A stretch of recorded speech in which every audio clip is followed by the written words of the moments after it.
we need to talk about Wuthering Waves 1.1 because I just streamed the game for the last 5 hours and my god, what an incredible improvement this was over 1.0. Join me every Friday and Saturday at noon EST over on Twitch at Stix and Mrs. Stix. Act 1 through 5 were arguably not very good. Act 1 through 3 were bad.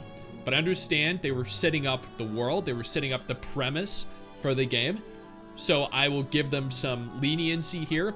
Act 4 through 5 got a little bit better. Act 6 showed that there was a semblance of potential here. I did not, admittedly, think they were going to be able to necessarily live up to the expectation that I had. For you, it would be my honor. Thank you, Jinza. I do appreciate that. You are adorable back there. I'm sure your wishes will come true. That is very sweet of you. Thank you. I did not anticipate them ever living up to my expectations that I had set for 1.1. But my god, did they just knock it out of the park. It was... Okay, let me just preface this entire thing by stating, while yes, this was definitely an improvement, I do not think this is the greatest story. I still think they have significant room for expansion and growth. Nevertheless, with this in mind, comparing 1.0 and Act 1 through 5 to 1.1, which is Act 7, feels like night and day. It feels like a completely different game altogether. Like entirely different departments of the studio were in charge of it. Like there was a disconnect between the team that worked on 1.0 and the team that worked on 1.1. Not only was Jin's story incredibly engaging, not only was the introduction of Chong-Li stunning to look at. Oh my god, Hi. Okay. The characters themselves had so much personality to them. Jin's story was sad, it was moving, it was motivational.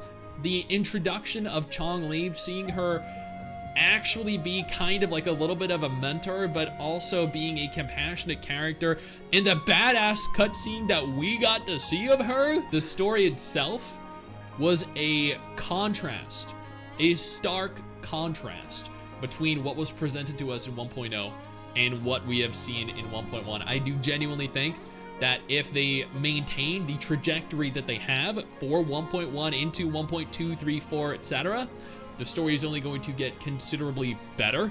While yes, the characters have a lot of personality to them, while yes, the characters are just overall better, I think the voice acting really sold me this time. I think Jinsa's voice in 1.0 was probably one of the voices that I didn't really have much of an issue with because I thought it was okay. But seeing her explosive personality and the progression that she got to experience in this chapter specifically was not something that I ever saw coming. It was so much better. Chong-Li's voice was incredibly, it wasn't incredible, but it was incredibly charming. It was... May I pray for anything specific for you? It would be my honor. Yes, you can pray that Wuthering Waves continues on this trajectory and becomes an even better game. I'm sure your wishes will come true. Chong-Li's voice actor absolutely killed it with that kind of sultry, alluring voice. I do, and I know this might upset a few people, but I do prefer her voice to Yinlin's voice. Yinlin did a great job, but Chong-Li, oh my god, and Chong-Li's character, like, I just could not take my eyes off of her. Even Jinsa's character, really. But the voice acting, even with Jue and Xinyi, the voice acting was stellar. Even Abby, like, I know some people are just like, Abby's a Paimon clone, blah, blah, blah, and yeah, like, okay, sure, Abby's a comparison can be made to Paimon with Abby, 100%, but Abby, at least from 1.1, does not seem annoying, doesn't seem like they are always there, has an actual good voice from what I could tell. I at this point in time, at this juncture, I don't have anything wrong with Abby, but that could change if Abby gets significantly more annoying like Paimon gets. The region itself was absolutely packed with things to do, new mechanics, new monster types, new events, new quests. They've overhauled quite a number of things that you'll immediately see upon just logging into the game. I think the region itself is beautiful. I think the music is beautiful. Like, you're hearing it right now. This is the music from, admittedly, I don't remember the name of the town, but it's the music that plays when you're out in the region while you're out in the town.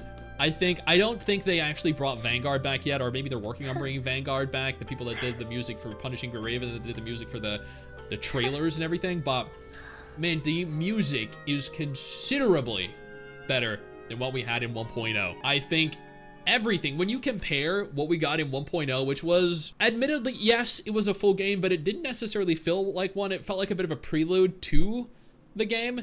I feel like this feels complete. This felt like a great chapter that was mostly condensed.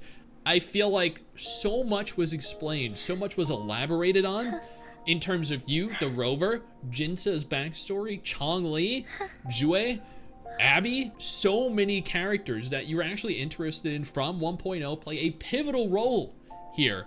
And then the characters that you didn't care about, like Yang Yang, like Chisha, like Baija, they had no impact, no importance whatsoever. They're like, yeah, here, let's just give a little exposition with them and then not feature them for the entire patch, which was great because admittedly, their characters are kind of boring. Jinsa and Chong-Li are fascinating. The story that was told from Jue, that was something else.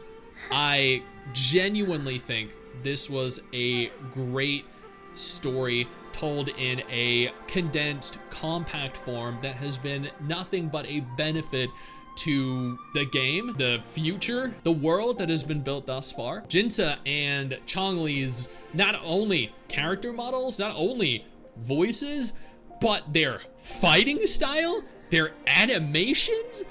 Dude, don't even get me started. They are insane when you get to play as them, because Chong-Li is in game right now. I'll keep this spoiler free, but when you get the option of testing her, taking her for a test drive, she is so much fun. Both characters feel like they were built and designed for a completely different version of the game. This right here, like, these characters feel like an afterthought, or not an afterthought, sorry. They feel like they were designed as an after product, like an expansion, like they had received a significant amount of funding and poured it all into creating these characters only, as if the characters that they designed before were shells of what these characters right here are. That is how good these characters feel. That is how good these characters look. That is how good these characters sound. You will experience this yourself when you play through this patch, when you trial the characters. Everything about this patch has been an improvement. There hasn't been a single thing thus far that has been a downgrade. This version of the game is superior in every aspect. And I wholeheartedly cannot wait to see what they do with 1.2. If they can keep up this momentum that they have built, 1.2 is going to be extraordinary. And dude, I am here for it. My only concerns with the game right now are that they're not going to be able to keep up the momentum and they're going to fall behind.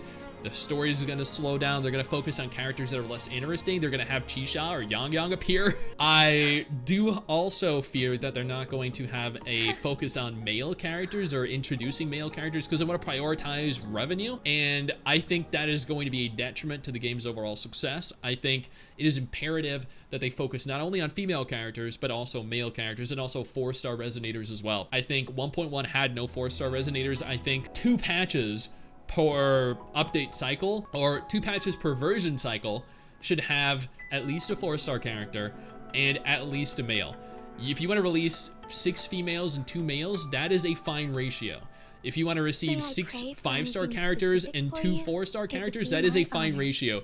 But we cannot only focus on 5-star characters, and we cannot only focus on females. The reason Genshin and Honkai Star Rail have the level of success they do is not only because they are good games, but because they also have 4-star and male characters. So women and non-straight males can also enjoy and partake of the goodies. With this in mind, based off of the Punishing Gray Raven characters that were released, do not expect them to disclude them I just hope that they don't, because of the success that they've achieved with Yinlin as a resonator, and they're no doubt going to receive with the introduction of not only Jinza but also Changli as character. This patch was great. I would give it an easy 8 out of 10. I cannot elaborate any more than I already have, or explain in any greater detail without spoiling things why this was so much better than 1.0. And all I can really say here is, go try it out. This is so much better than 1.0.